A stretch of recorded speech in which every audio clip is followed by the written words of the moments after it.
헤어진 배우자에게 아이 양육비를 주지 않으면 얼굴과 실명을 온라인에 공개하고 있습니다. 벌써 200명 넘게 올라와 있습니다. 그런데 이렇게 망신 주기에서 끝나지 않고 이혼한 배우자로부터 양육비를 받지 못한 이들이 명백한 아동 학대라면서 전 배우자를 검찰에 집단 고소했습니다. 박진주 기자입니다. 지난 주말 서울 도심 한복판에서 이색 사진전이 열렸습니다. 양육비를 내지 않은 부모들을 신상 공개한 겁니다. 이 중에는 강영자 씨의 전 남편도 있습니다. 강 씨는 소송으로 월 30만 원씩 양육비를 지급하라는 판결을 받아냈지만 20년째 양육비를 못 받고 있습니다. 20년 동안 해볼 수 있는 양육비에 관한 소송은 다 했어요. 동산 압류, 그러니까 예를 들어 빨간 딱지라고 하죠. 본인 이름에 휴대폰도 없고 재혼한 부인한테 돌려져 있어요.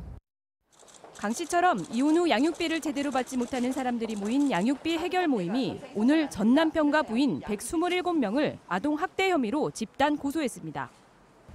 아이들 방치하고 아이들 생존권을 위협하는 이런 아동 학대가 더 이상 있어서는 안 된다. 그래서 양육비 지급은 강하게 법제화시켜서 해나가야 한다.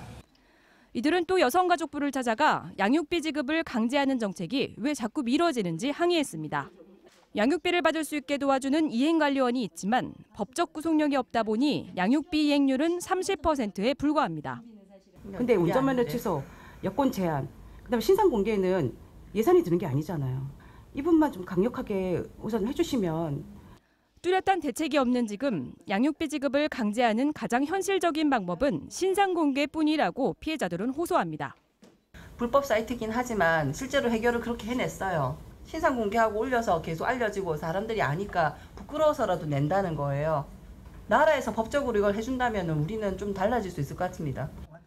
정부는 사진전과 인터넷 공개 등을 강행하는 피해자들의 절박한 요구를 수렴한 뒤 다음 달 중 종합대책을 발표할 계획입니다. MBC 뉴스 박진주입니다.